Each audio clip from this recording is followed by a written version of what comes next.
ونستعينه ونستغفره ونؤمن به ونتوكل عليه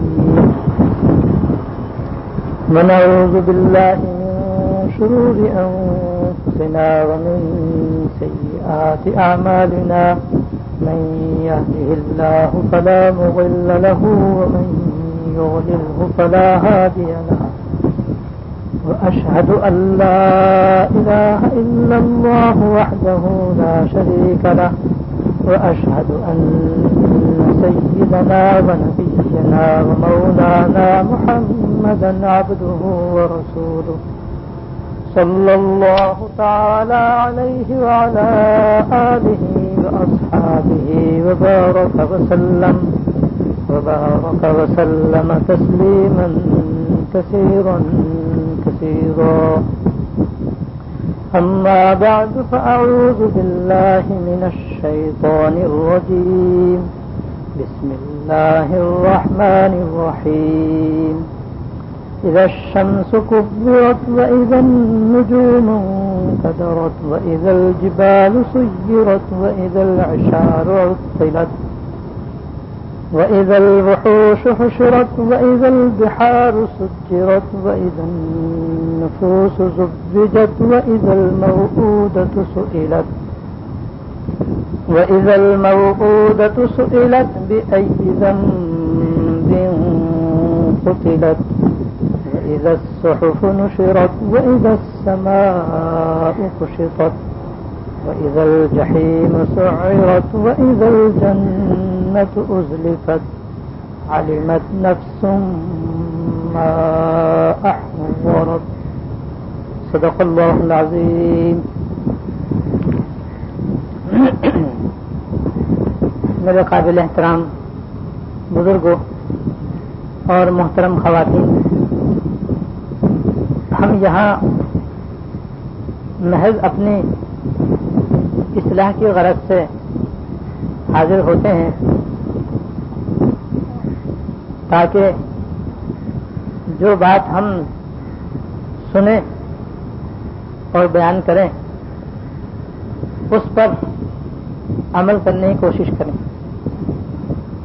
جو عمل کرتے جائیں گے ہماری اصلاح ہوتی چلی جائے گی، اور جو اصلاح ہوگی اللہ تعالیٰ سے ہمارا تعلق قوی سے قوی تر ہوگا، اور وہی ہماری دین و دنیا کی کامیابی کی بنیاد ہے. تو اس وقت میں آپ کی خدمت میں جو آیات میں نے تلاوت کی ہیں اس میں سے ایک آیت کے بارے میں اور نیز سورہ نحل کے اندر اس سلسلے میں جو کچھ حق تعالیٰ جل شانہ نے بیان فرمایا اس کی روشنی میں ایک بہت ہی اہم بات عرض کرنا چاہتا ہوں. مقصود یہی ہے کہ اگر ہمارے اندر کوئی کوتاہی پائی جاتی ہے تو وہ دور ہو جائے اور ہماری اصلاح ہو جائے. مقصد یہی ہے. اس بات کو یہاں سے شروع کیا جا سکتا ہے کہ اللہ پاک نے انسانوں کی دو قسمیں فرمائی ہیں، ایک مرد اور ایک عورت، مذکر مؤنث، نر اور مادہ. یہ اللہ تعالیٰ کی حکمت پر مبنی ہے، مصلحت پر مبنی ہے. اس کے بعد کسی کو اللہ پاک نے بیٹیاں ہی بیٹیاں عطا فرمائی ہیں، کسی کو بیٹے ہی بیٹے عطا فرمائے ہیں، کسی کو بیٹے اور بیٹیاں دونوں عطا فرمائے ہیں، کسی کو نہ بیٹے عطا فرمائے نہ بیٹیاں عطا فرمائے. یہ بھی خالص اللہ تعالیٰ کی حکمت پر اور مصلحت پر مبنی ہے، جس کو اللہ پاک نے قرآن کریم کی اس آیت میں فرمایا ہے یَهَبُ لِمَن يَشَاءُ إِنَاثًا وَيَهَبُ لِمَن يَشَاءُ الذُّكُورَ. اللہ تعالیٰ جس کو چاہتے ہیں لڑکے عطا فرماتے ہیں، جس کو چاہتے ہیں لڑکیاں عطا فرماتے ہیں، جس کو چاہتے ہیں لڑکے عطا فرماتے ہیں. اور یُزَوِّجُهُمْ ذُكْرَانًا وَإِنَاثًا، اور کسی کو لڑکے اور لڑکیاں دونوں عطا فرماتے ہیں. فَيَجْعَلُ مَن يَشَاءُ عَقِيمًا، اور جس کو چاہتے ہیں بانجھ کر دیتے ہیں، اس کے نہ لڑکی ہوتی نہ لڑکا ہوتا، لاکھ کوشش کر لے اس کے اولاد ہی نہیں ہوتی. یہ سب اللہ تعالیٰ کی حکمت اور اس کے مصلحت پر مبنی ہے. وہ جس کے لیے جو مناسب سمجھتے ہیں وہ اس کو عطا فرما دیتے ہیں. لڑکیاں بھی اللہ تعالیٰ کی نعمت ہیں, لڑکے بھی اللہ تعالیٰ کی نعمت ہیں. وہ بھی اس کی حکمت سے ہیں, وہ بھی اس کی حکمت سے ہیں. دونوں کی ضرورت ہے, لڑکوں کی بھی ضرورت ہے, لڑکیوں کی بھی ضرورت ہے. مرد عورتوں کے محتاج ہیں, عورتیں مردوں کے محتاج ہیں. اللہ پاک نے اپنی حکمت بالغہ سے اس دنیا کا ایک ایسا نظام بنایا ہے کہ جس کے اندر دونوں کی ضرورت ہے اور دونوں ایک دوسرے کے محتاج ہیں, اور دونوں کی تخلیق اور پیدائش اللہ تعالیٰ کی حکمت اور مصلحت پر مبنی ہے, جس میں کسی کو ذرہ برابر بھی کسی قسم کا اعتراض کرنے کا کوئی حق نہیں, اور کرتا بھی ہے تو وہ غلط کرتا ہے. اس اللہ تعالیٰ کے حکم کی روشنی میں اور ان کی حکمت اور مصلحت کی روشنی میں جب ہم اپنا جائزہ لیتے ہیں تو مسلمانوں میں بعض مسلمان آپ کو ایسے نظر آئیں گے کہ جب ان کے یہاں لڑکا پیدا ہوتا ہے تو بڑی خوشی منائی جاتی ہے. لڑکے کی بڑی ہی آرزو کی جاتی ہے, بڑی تمنائیں کی جاتی ہیں, اور اس کے لیے بڑے بڑے اہتمام اور انتظامات کیے جاتے ہیں. اور جب لڑکا ہو جاتا ہے تو بہت زیادہ اس کے یہاں خوشی کا اظہار کیا جاتا ہے. اس کی بڑے زور شور سے اس کی دوستوں کو, عزیزوں کو, احباب کو اطلاع دی جاتی ہے. اس کی خوشی میں مٹھائی تقسیم کی جاتی ہے, لڈو بیٹھے جاتے ہیں, اور اس کا عقیدہ بھی بڑے شاندار طریقے سے کیا جاتا ہے. اور اس بچے کا غیر معمولی تذکرہ ہوتا ہے, اور اس کی پرورش کا بہت ہی خصوصی اہتمام کیا جاتا ہے. اور ذرا اس کو تکلیف ہو جائے یا ذرا سا وہ بیمار ہو جائے تو بس لے لیے اس کو, کبھی کسی اسپتال میں, کبھی کسی اسپتال میں, کبھی کسی ڈاکٹر کے پاس, کہ کہیں ایسا نہ ہو یہ مر جائے, کس کا انتقال نہ ہو جائے. تو بہت ہی زیادہ لڑکے کی پیدائش پر خوشی کا اظہار کیا جاتا ہے. اور کسی کے اگر لڑکی پیدا ہو جاتی ہے تو وہاں کوئی خوشی کا اظہار نہیں, کسی سے کوئی تذکرہ ہی نہیں ہے کہ کیا ہوا. اگر کوئی پوچھتا بھی تو جلدی سے نہیں بتاتے, اگر بتاتے بھی ہیں تو بڑے دبے انداز میں کہ لڑکی پیدا ہوئی. کوئی خوشی نہیں اس کے پیدا ہونے پر, کوئی اظہار مسرت نہیں اس کی ولادت پر. نہ مٹھائی تقسیم کر رہے ہیں, نہ لڈو بانٹے جا رہے ہیں. عقیقہ بھی غائب, عقیقہ بھی نہیں کرتے اس کو, اور کر بھی دیں تو بس اس کا بکرا سیدھا مدرسے میں پہنچا دیا جاتا ہے. بلکہ بعض جگہ تو بچی کے پیدا ہونے پر باپ ناراض ہو جاتا ہے. دراصل اسی بات کی اصلاح کے لیے میں نے اس موضوع کو منتخب کیا ہے کہ لڑکا پیدا ہوگی, لڑکی پیدا ہوئی تو جناب اب باپ جو ہے وہ خفا ہو گیا, اور میاں جو ہے وہ بیوی بھی ناراض ہے. بیوی سے بھی بولنا چھوڑ دیا کہ تیری لڑکی کیوں ہوئی. حالانکہ آدمی کو اتنی سمجھ ہونی چاہیے کہ بھائی اس عورت کے اختیار میں کیا ہے. اس کے اختیار میں تو نہ لڑکا جننا ہے نہ لڑکی جننا, اس کے اختیار میں تو کچھ بھی نہیں ہے. تو اللہ تعالیٰ کی حکمت سے, اس کے حکم سے ہے, وہی پیدا کرنے والا ہے. اس نے لڑکا چاہا تو لڑکا پیدا ہو گیا, اس نے لڑکی چاہا تو لڑکی پیدا ہو گئی. اس بیوی کے اختیار میں کیا ہے, تمہارے اختیار میں کیا ہے. تم دونوں تو اس معاملے میں برابر ہی ہو, تو پھر بیوی پہ ناراض ہونا, اس سے بولنا بند کر دینا, اور اس سے ناراض و خفا ہو جانا, یہ کتنی زیادتی کی بات ہے. لیکن ہیں بعض ایسے مسلمان کہ ان کے لڑکے پیدا ہو جائے تو جناب وہ بیوی سے ناراض ہو جاتے ہیں. دوست احباب سے جناب چھپے چھپے پھرتے ہیں کہ کہیں کوئی ہم سے پوچھنے لے تمہارے کیا پیدا ہوا, تمہارے گھر میں کس کی ولادت ہوئی ہے, بتانا نہ پڑ جائے کہ ہماری لڑکی پیدا ہوئی. ناراض ہوتے ہیں, خفا ہوتے ہیں. اللہ بعض جگہ تو مہینوں مہینوں بولنا چھوڑ دیتے ہیں. اور ایسے واقعات بھی میرے کانوں تک پہنچے ہیں کہ جناب ایک دو لڑکیاں جب پیدا ہو گئیں اور لڑکا پیدا نہ ہوا تو جناب شوہر نے بیوی کو اللہ بچائے یہاں تک کہہ دیا کہ اگر آئندہ تیرے لڑکی ہو تو تجھے طلاق دے دوں گا، یہ کس قدر زیادتی کی بات ہے۔ تو مسلمانوں کے اندر بھی بعض ایسے لوگ موجود ہیں کہ جو لڑکی کی پیدائش پر ناراض ہوتے ہیں اور لڑکی کے پیدا ہونے کو اپنے لیے معیوب سمجھتے ہیں، برا سمجھتے ہیں، ذلت کا باعث سمجھتے ہیں، اور لڑکے کے پیدا ہونے کو اپنے لیے باعث عزت، باعث فخر سمجھتے ہیں اور اس کے پیدائش پر بڑی خوشی مناتے ہیں، لڑکی کی پیدائش پر کوئی خوشی نہیں مناتے۔ کسی بھی مسلمان کا ایسا طرز عمل ناجائز ہے اور گناہ ہے اور در پردہ اللہ تعالیٰ کی حکمت و مصلحت پر ایک طرح سے اعتراض ہے، اور قرآن کریم نے یہ عمل کافروں کا بتلایا ہے۔ اسلام سے پہلے زمانے جاہلیت کے اندر کفار عرب کے اندر یہ دستور تھا کہ جب ان کے یہاں لڑکی پیدا ہوتی تو لڑکی کا باپ اس کی پیدائش کو اپنے لیے بے انتہا معیوب اور باعث ذلت سمجھتا تھا، اور ولادت سے چند روز پہلے ہی منظر عام سے غائب ہو جاتا تھا، لوگوں سے چھپا چھپا پھرتا تھا، اور اس لیے چھپ جاتا تھا کہ معلوم نہیں میرے گھر میں کیا پیدا ہو۔ لڑکا پیدا ہو گیا پھر تو وہ اپنے لیے اس کو بہت ہی باعث عزت سمجھتا تھا، اور لڑکی پیدا ہو جاتی تو وہ بہت ہی زیادہ اپنے لیے ذلت اور رسوائی کا باعث سمجھتا تھا۔ تو ایسا نہ ہو کہ میں لوگوں کے سامنے ہوں اور جیسے ہی بچی پیدا ہو اور میں لوگوں کے سامنے ہوں تو کہیں میری ذلت نہ ہو اور میں لوگوں کے اندر ذلیل اور رسوا نہ ہو جاؤں، اس لیے وہ پہلے سے چھپ جاتا تھا، لوگوں سے ملنا جلنا چھوڑ دیتا تھا۔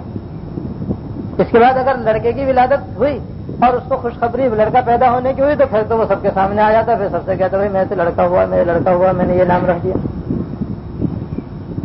اور اگر لڑکی پیدا ہو گئی تو پھر وہ چھپا ہی رہتا تھا، اس لیے کہ وہ سمجھتا تھا اپنے لیے اس کو ذلت کا باعث سمجھتا تھا کہ اب تو میں سب لوگوں کے اندر ذلیل ہو گیا، میں رسوا ہو گیا۔ اور پھر وہ اس حد تک بڑھے ہوئے تھے، وہ لوگ اس حد تک بڑھ چکے تھے کہ پھر وہ یہ سوچتے تھے کہ یا تو میں اس لڑکی کو زندہ رکھوں اور جب تک یہ زندہ رہے ہوں اس کی زندگی تک میں ذلیل و خوار رہوں، اندازہ لگائیے کہ یا تو میں اس کو اپنے گھر میں رکھوں اور ہمیشہ ذلیل و خوار رہوں، یا پھر یہ کہ اس کو میں قتل کر دوں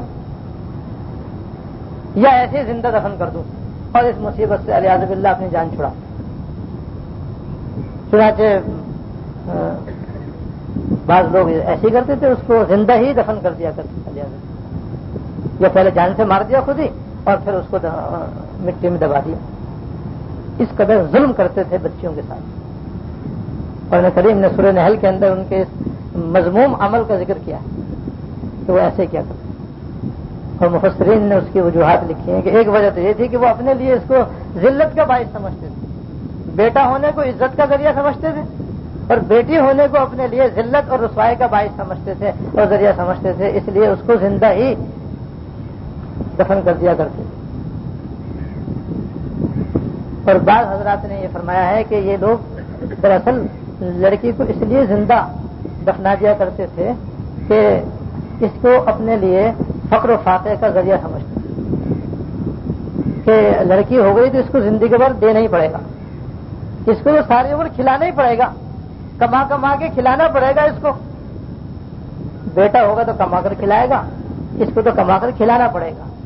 اس لیے وہ کہ بھئی یہ تو ایک علیاذ باللہ اپنے لیے ایک بوجھ سمجھتے تھے، اس کے کھلانے پلانے کو اپنے لیے آفت ناگہانی جانتے تھے، اور اس وجہ سے اس کو زندہ ہی دفن کر دیا کرتے تھے یا جان سے مار کر اس کو زمین میں گاڑ دیا کرتے تھے علیاذ باللہ۔ اور بعض لوگوں کے ذہن میں یہ تھا، اس کو بھی اللہ پاک نے قرآن شریف میں ذکر فرمایا ہے کہ اپنے لیے تو بیٹیوں کو معیوب سمجھتے تھے، اور پھر ان کا یہ عقیدہ تھا کہ جو فرشتے ہیں یہ اللہ تعالیٰ کی بیٹیاں ہیں، یہ فرشتے جو ہیں اللہ تعالیٰ کی بیٹیاں ہیں، جو کھلا شرک ہے۔ لہذا یہ اس عقیدے کی بنیاد پر جب کسی کے یہاں لڑکی پیدا ہوتی تو وہ کہتے بھائی اب یہ تو بیٹیاں تو اللہ تعالیٰ کی ہوتی ہیں، بیٹے ہمارے ہوتے ہیں، لہٰذا اس کو اللہ تعالیٰ کے پاس پہنچاؤ. پہنچانے کے لیے زندہ دفن کر دیتے اللہ لہٰذا باللہ.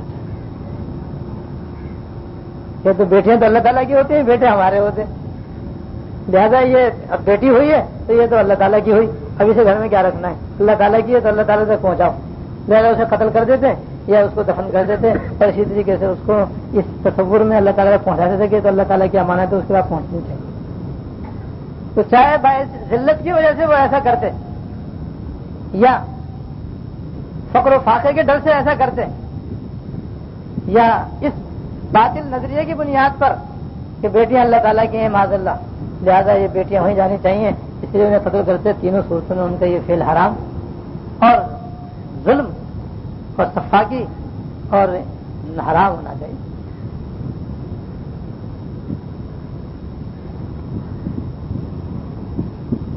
اور بعض لوگوں نے تو اپنی 10-10, 11-11, 12-12, 13-13 بیٹیاں اس طریقے سے زندہ دفن کی.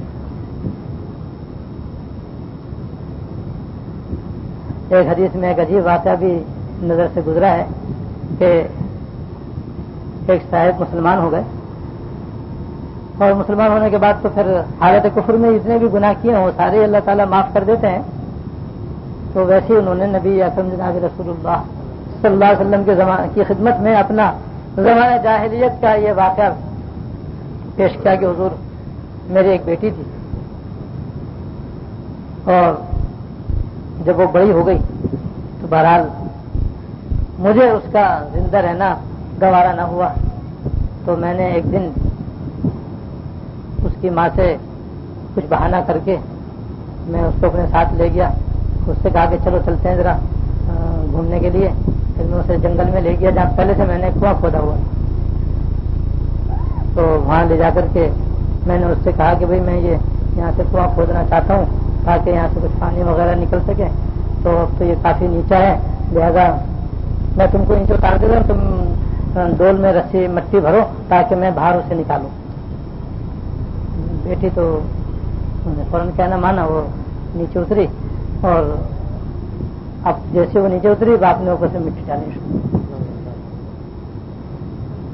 بیٹی کہہ رہی ابا یہ کیا کر رہے ہو, مٹی مجھ پر آ رہی ہے, مجھ پر مٹی گر رہی ہے. لیکن باپ ایسا سنگ دل تھا کہ اس پر اس کی کسی بات کا کوئی اثر نہ ہوا, اور وہ برابر مٹی ڈالتا رہا. مٹی اسے گھٹنوں تک آئی, پھر پیٹ تک آئی, پھر گردن تک آئی, پھر سر سے اوپر, یہاں تک کہ وہ مٹی زمین کے برابر ہو گئی.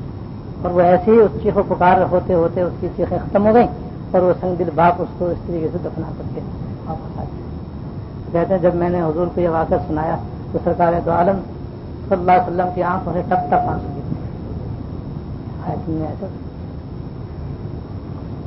ایسے ہی کرتے تھے اللہ. تو آج جو مسلمان اللہ بچائے بیٹی کے پیدائش پر نفرت کا اظہار کرتے ہیں یا غصے کا اظہار کرتے ہیں, یا بچے کے لڑکی کے پیدا ہونے کو اپنے لیے باعث ذلت اور باعث عار سمجھتے ہیں, تو وہ سمجھ لیجیے ان کا یہ عمل کن کے مشابہ ہے. اللہ یاد رکھیے, بیٹا جس طریقے سے نعمت ہے بیٹی بھی اسی طریقے سے اللہ کی نعمت ہے. دونوں کی پیدائش اللہ تعالیٰ کی عین حکمت و مصلحت کے مطابق ہے. اسلام نے آ کر کے اس ظالمانہ رسم کا خاتمہ کیا.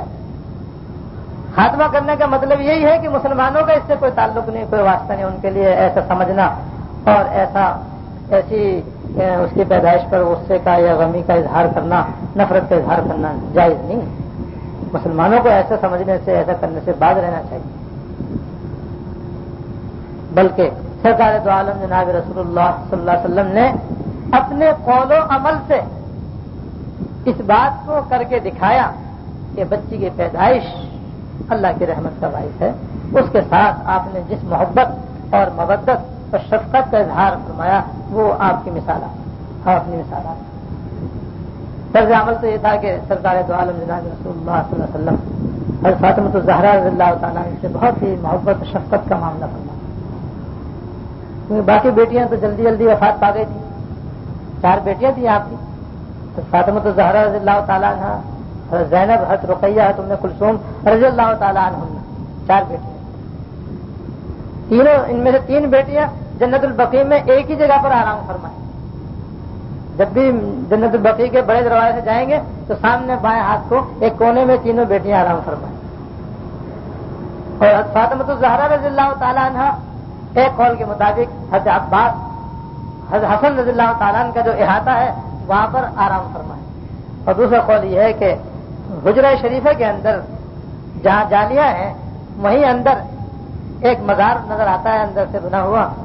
ایک قول کے مطابق وہ حضرت فاطمہ الزہرا رضی اللہ تعالیٰ عنہ کا مزار ہے، کیونکہ حضرت علی رضی اللہ تعالیٰ عنہ کا جو مکان تھا وہ حضور کے مکان کے برابر میں تھا اور وہ اب بھی حجرہ شریفہ کے اندر ہی ہے، وہ جگہ اندر ہی ہے. تو ایک قول یہ کہ وہیں آپ آرام کریں. اور بعض علماء نے اسی کو ترجیح دی ہے کہ آپ حضور کے حجرہ شریفہ کے برابر میں جو اندر جگہ ہے وہیں پر آپ کا مزار مبارک ہے. 4 بیٹیاں ہیں. پہلی 3 بیٹیوں کا انتقال جلدی ہو گیا تھا. حضرت فاطمہ الزہرا رضی اللہ تعالیٰ عنہ آپ کے انتقال کے 6 ماہ کے بعد ان کا انتقال. تو حضور صلی اللہ علیہ وسلم جب سفر میں تشریف لے جاتے تو سب سے آخر میں حضرت فاطمہ الزہرا رضی اللہ تعالیٰ عنہ سے ملتے. اب اندازہ لگائیے. اور جب سفر سے واپس آئے سب سے پہلے فاطمہ الزہرا رضی اللہ تعالیٰ عنہ کے پاس تشریف لے جاتے. اس قدر آپ محبت کا شفقت کا اظہار فرما دیتے. تو آپ نے اپنے عمل سے بیٹے کی عزت، اس کے ساتھ شفقت، اس کا احترام اور اس کے ساتھ محبت کا بے مثال نمونہ قائم فرمایا، جو ہمارے لیے اسوہ ہے نبی اکرم جناب رسول اللہ صلی اللہ علیہ وسلم، کہ ہم بھی اپنی بیٹیوں کے ساتھ حضور کے اتباع میں ویسا ہی عمل کریں جیسا آپ نے کر کے دکھایا. اور زبان اقدس سے آپ نے بچیوں کی پرورش کے وہ فضائل بیان فرمائے جو کسی بیٹے کے نہیں فرمائے.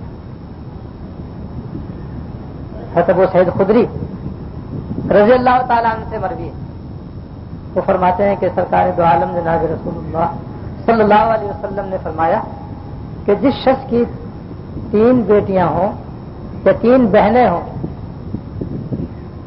اور وہ ان کے ساتھ احسان اور سلوک کا معاملہ کرے، ان کے ساتھ اچھا برتاؤ کرے، اچھا معاملہ کرے، ان کے ساتھ اچھا سلوک کرے، خوش اسلوبی کے ساتھ ان کے ساتھ رہے، ان کے وجود کو اپنے لیے ذلت اور خاری کا ذریعہ نہ سمجھے، باعث نہ سمجھے، اکرام و احترام کے ساتھ ان کو رکھے، تو اس کی بدولت اللہ تعالیٰ اس کو جنت میں داخل کرے. اس کا یہ عمل اس کے لیے جنت میں جانے کا ذریعہ بن جائے گا انشاءاللہ. اور دوسری حدیث میں وہ بھی ابو سعید خدری رضی اللہ تعالیٰ عنہ سے مروی فرماتے ہیں کہ جس شخص کی 2 بیٹیاں یا 2 بہنیں ہوں، جس کی 3 بیٹیاں 3 بہنیں ہوں یا 2 بیٹیاں یا 2 بہنیں ہوں، اور وہ ان کے ساتھ بہت اچھے طریقے سے زندگی گزارے، یعنی ان کے جو حقوق شریعت نے مقرر کیے ہیں وہ ادا کرتے ہوئے احسان کا معاملہ کرے، سلوک کا معاملہ کرے، اچھا برتاؤ ان کے ساتھ رکھے، ان کے وجود کو اپنے لیے مصیبت نہ سمجھے، باعث ذلت نہ سمجھے.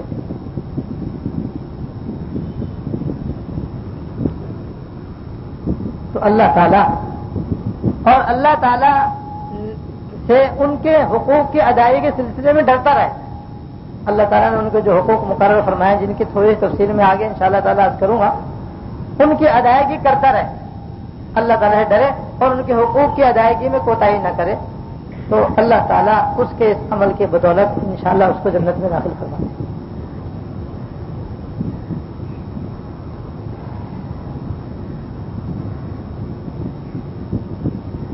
اور ایک روایت میں جو حضرت ابو ہریرہ رضی اللہ تعالیٰ عنہ سے روایت ہے، وہ فرماتے ہیں کہ جس شخص کو 3 بیٹیوں کی پرورش کا سابقہ پیش آئے، اللہ تعالیٰ اس کو 3 بیٹیوں کی پرورش کا موقع عطا فرمائے اور وہ اللہ تعالیٰ کی رضا کے لیے، اسے خوشنودی کے لیے ان کو پالے پوسے اور ان کو تہذیب اور ادب سکھائے.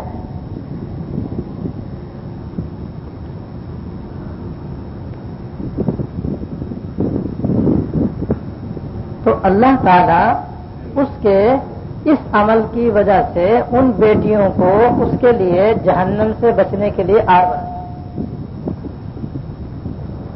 یہ 3 بیٹیاں یا 3 بہنیں جن کی اس نے پرورش کی اللہ کے واسطے، اللہ تعالیٰ کا حکم سمجھ کر کے، تو یہ پرورش کرنا یہ ایسا اس کا اللہ تعالیٰ کے عمل ہے، یہ 3 بیٹیاں اس کے لیے جہنم سے بچنے کا ذریعہ بن جائیں گی.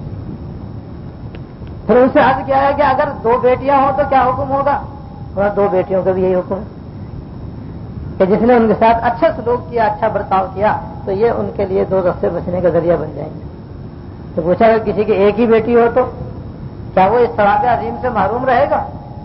فرمایا نہیں، اگر کوئی ایک بیٹی کی بھی اسی طرح پرورش کرے گا تو اس کے لیے بھی یہ ایک بیٹی جہنم سے بچنے کا ذریعہ بن جائے گا۔ اتنا ثواب اندازہ کریے، بیٹوں کا نہیں یہ ثواب، بیٹیوں کا ثواب مقرر فرمایا ہے، بیان فرمایا ہے رحمت کائنات جناب رسول اللہ صلی اللہ علیہ وسلم۔ عائشہ رضی اللہ تعالیٰ عنہ سے ایک قصہ منقول ہے، وہ فرماتی ہے ایک مرتبہ میرے پاس ایک عورت آئی جس کے پاس 2 لڑکیاں تھیں، اور اس نے آ کر مجھ سے کچھ سوال کیا، تو اس وقت میرے پاس سوائے ایک کھجور کے اور کچھ نہیں تھا، وہ میں نے اس کو دے دی۔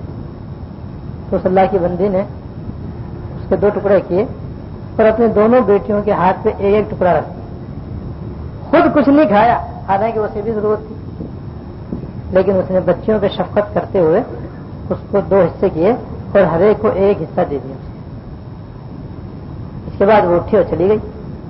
اس کے جانے کے بعد سرکار دو عالم صلی اللہ علیہ وسلم تشریف لائے تو میں نے یہ واقعہ حضور کو بتایا کہ اس طریقے سے آج ہوا ہے کہ ایک عورت آئی تھی، اس کے ساتھ 2 بچیاں تھیں اور اس نے بیچاری نے خود تو کچھ نہیں کھایا، اس نے اس کھجور کے 2 حصے کر کے دونوں بچیوں کو کھلا دیا۔ آپ نے فرمایا کہ جس کو 2 بچیوں کی پرورش کا سابقہ پیش آئے اور پھر وہ ایسا شفقت کا معاملہ اس کے ساتھ کرے تو یہ بچیاں اس کے لیے جہنم سے بچنے کے لیے پردہ بن جائیں۔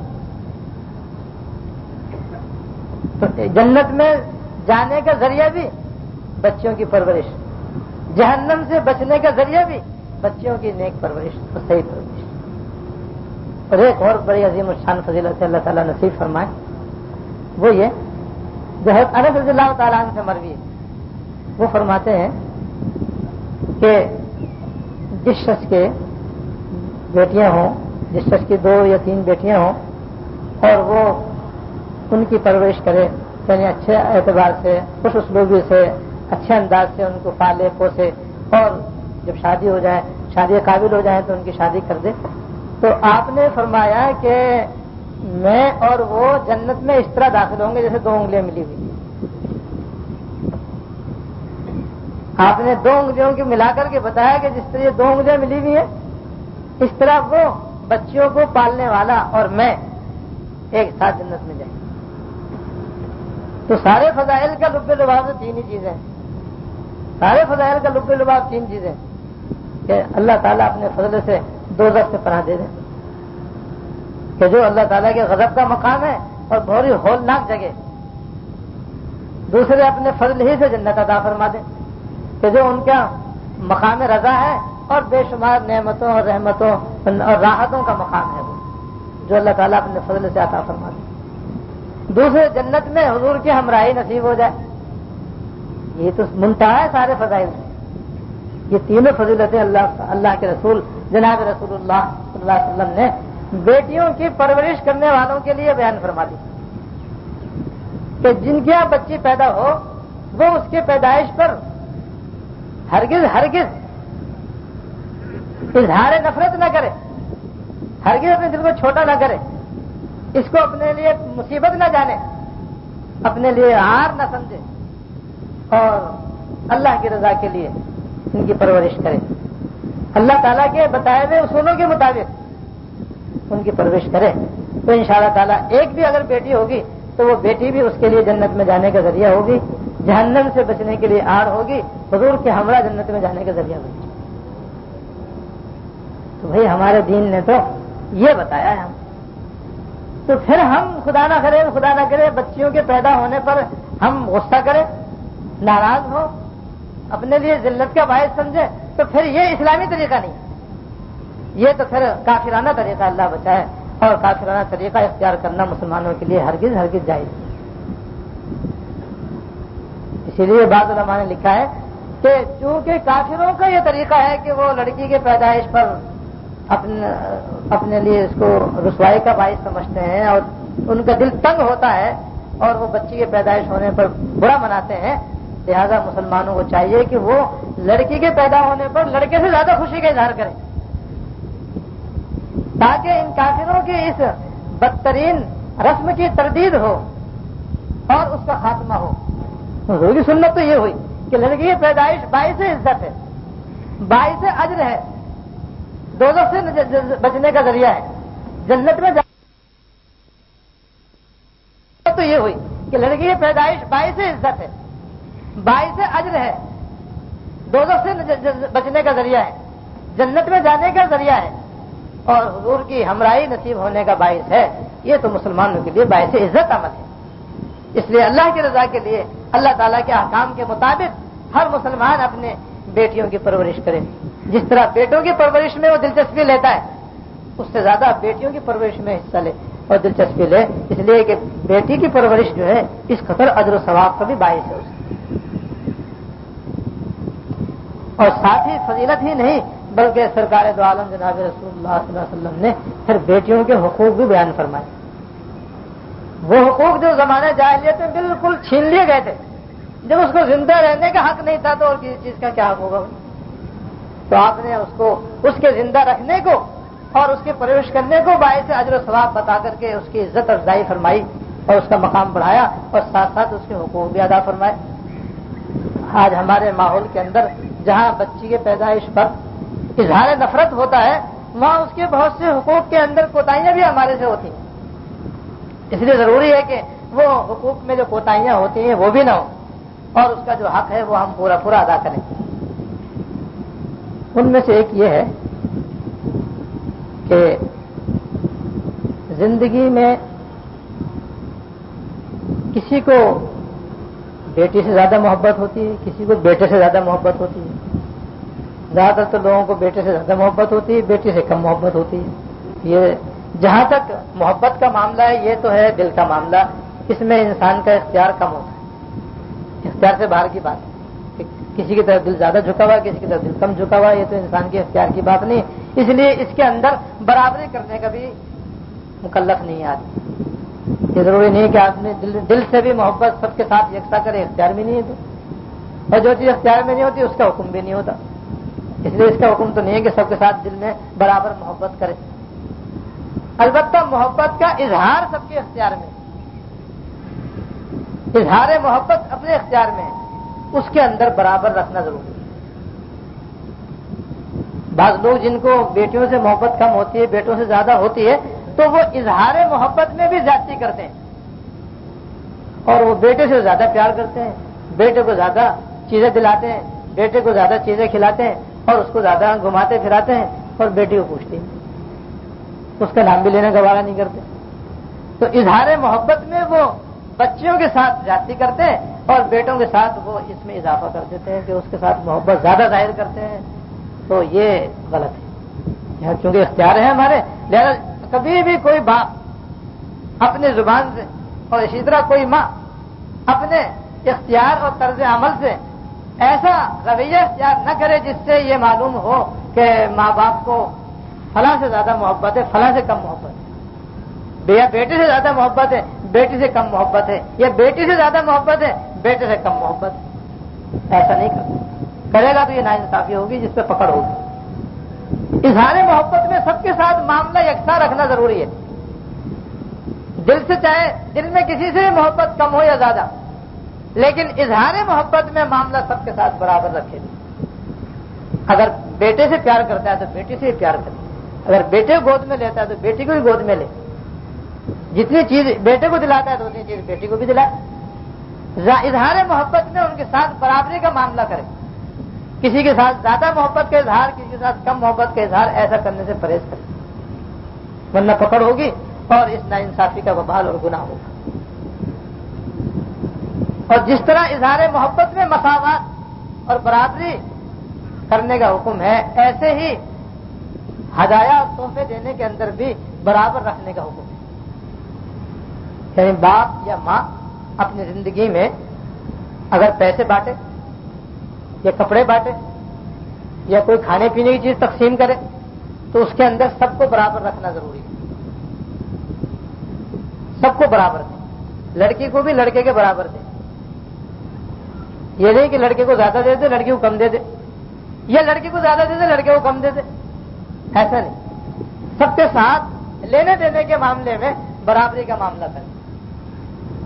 یہ ان چیزوں میں عرض کر رہا ہوں کہ جو ضرورت سے زائد یا ایسی خوشی میں باپ یا ماں اپنے اولاد میں کوئی چیز بانٹتی ہے اس کے اندر ہے۔ ایک ہے ضرورت کا موقع، جیسے تعلیم کے اندر ضرورت پڑتی ہے، بیماری شماری میں علاج معالجے کی ضرورت پڑتی ہے، یا کوئی اور موقع ہے، کسی بیٹا سفر میں جا رہا ہے یا بیٹی سفر میں جا رہی ہے، کسی کا سفر چھوٹا ہے، کسی کا سفر بڑا ہے، اس کو سفر میں زیادہ پیسوں کی ضرورت ہے، اسے سفر میں کم پیسوں کی ضرورت پڑے گی۔ تو جو ضرورت کے مواقع ہیں اس میں کمی بیشی ہو سکتی ہے، اس میں کوئی گناہ نہیں اور کوئی پکڑ نہیں۔ جس کو جتنی ضرورت ہے باپ اتنا اس کو دے سکتا ہے، حسب ضرورت دینے میں کمی بیشی ہو جائے تو کوئی مذائقہ نہیں۔ لیکن جہاں ضرورت کی بنیاد پر کوئی چیز تقسیم نہیں کی جا رہی، ویسے ہی باپ جیسے عید کے موقع پر عیدی تقسیم کی جاتی، ماں باپ اپنے اولاد کو عیدی تقسیم کرتے ہیں، جیسے کہ سے انہیں کپڑے بنائے جاتے ہیں، یا ایسی کوئی اور چیز آئی سفر سے آئے کوئی چیز اپنے ساتھ لے کر آئے، اب تحائف بانٹے جا رہے ہیں۔ تو ان چیزوں کے اندر ضروری ہے کہ ماں باپ اس کا خیال رکھیں کہ جو چیز تقسیم کی جائے سب میں برابر تقسیم کی جائے، کسی کو دیں کسی کو نہ دیں، یا کسی کو کم دیں کسی کو زیادہ دیں، اس سے بچنا چاہیے، سب کو برابر رکھنا چاہیے۔ ایسے ہی ایک بہت بڑا حق بیٹی کا یہ ہے کہ جب کوئی باپ اپنی زندگی میں اپنا مال و جائیداد اپنی اولاد میں تقسیم کرنا چاہے تو یاد رکھیے کہ ماں باپ پر زندگی میں اپنا مال و جائیداد اولاد میں تقسیم کرنا کوئی ضروری نہیں ہے، اور یہ بھی یاد رکھنا چاہیے کہ ماں باپ کی زندگی میں ان کے مال و جائیداد میں ان کی اولاد کا کوئی حق نہیں ہے۔ ماں باپ کی صحت والی زندگی میں ان کی اولاد کا ان کے مال و جائیداد میں کوئی حق نہیں ہے۔ ماں باپ اپنے مال و جائیداد کے مالک ہیں، ان کا دل چاہے اپنی اولاد کے اندر اپنی زندگی میں تقسیم کرے اور چاہے نہ کرے، اولاد مطالبہ نہیں کر سکتی اس سے کہ آپ ہمیں بانٹ دیجیے، جو کچھ بھی آپ نے کمایا ہے ہمیں تقسیم کر دیجیے اور ہمیں تقسیم کر کے ہمارا حق دے دیجیے۔ حق ہے نہیں تو مانگنا کیسا ہے؟ تو ماں باپ کی صحت والی زندگی میں اولاد کا کوئی حق نہیں ہے۔ جب حق نہیں تو ان کو مطالبے کا بھی حق نہیں ہے۔ یہ میں نے اس لیے عرض کر دیا کہ بعض اولاد ماں باپ کے ساتھ یہ زیادتی کرتی ہے کہ وہ ان ماں باپ کو مجبور کرتی کہ آپ نے اس کے بعد جو کچھ بھی ہے اب آپ کو کیا کرنا ہے، یہ سب ہمارا حق ہے، لاؤ آپ ہماری زندگی میں ہمیں دے کے فارغ کر دو، آپ مرنے کے بعد پھر خامخواہ معلوم نہیں کوئی ہمیں دے نہ دے، ہمیں ملے یا نہ ملے، آپ اپنی زندگی میں ہمیں بانٹ دیں، اور وہ زبردستی کرتے ہیں ماں باپ کے ساتھ۔ یاد رکھیے اولاد کے لیے ماں باپ کے ساتھ ایسا کرنا بھی ناجائز ہے۔ ماں باپ مالک ہے اور تقسیم کرنا ان کی مرضی پر موقوف ہے، ان کے ذمہ ضروری نہیں ہے کہ وہ اپنی زندگی میں اپنا مال و جائیداد اولاد میں تقسیم کر دیں۔ اگر وہ اپنی مسئلہ سمجھتے ہیں، مناسب سمجھتے ہیں کہ اپنی زندگی میں بانٹ دیں، انہیں اختیار ہے، اور اگر نہ بانٹیں تو بھی انہیں اختیار ہے۔ اگر وہ اپنی مرضی سے اپنی زندگی میں اپنا مال و جائیداد تقسیم کرنا چاہیں تو سمجھنے کی بات وہ یہ ہے کہ افضل یہ ہے کہ باپ جتنا ایک بیٹے کو دے اتنا ہی ایک بیٹی کو بھی دے۔ افضل یہ کہ بیٹیاں اور بیٹے سب برابر ہیں۔ وہ جو حکم ہے کہ لڑکے سے لڑکی کا حصہ آدھا ہے، لڑکے کے مقابلے میں لڑکی کو آدھا حصہ ملتا ہے، یہ مرنے کے بعد میراث کے اندر، مرنے کے بعد میراث میں یہ قاعدہ ہے کہ لڑکی کو لڑکے سے آدھا حصہ ملتا ہے۔ وہ میراث کا قاعدہ ہے، اور میراث کا قاعدہ ماں باپ کے مرنے کے بعد جاری ہوتا ہے، یہ زندگی کا قاعدہ نہیں ہے۔ زندگی کے اندر تو قاعدہ یہی ہے کہ لڑکی کو لڑکے کے برابر دینا بہتر ہے، دونوں اس کی اولاد ہے، دونوں میں اس کا خون ہے، دونوں اس کی نظروں میں برابر ہیں۔ جب دونوں برابر ہیں تو باپ کو چاہیے کہ اپنا مال و جائیداد سب میں مساوی تقسیم کرے، اپنے جو جائیداد ہے اس کو ویلیو لگا لے، اور ویلیو لگا کر کے سب کو برابر برابر جائیداد دے۔ نقد رقم ہے تو اگر 1 لاکھ بیٹے کو دے رہا ہے تو 1 لاکھ بیٹی کو بھی دے، اس طرح سب کو برابر برابر دے۔ افضل یہی۔ البتہ بعض علماء نے ایسی گنجائش دی ہے کہ اگر کوئی برابر نہ دینا چاہے تو اتنا بھی کر سکتا ہے کہ جتنا میراث میں اللہ پاک نے بیٹی کا حصہ مقرر فرمایا ہے، کہ لڑکے کو جتنا دے کم از کم اس سے آدھا لڑکی کو دے۔ اگر 10 لاکھ لڑکے کو دے رہا ہے تو 5 لاکھ لڑکی کو دے،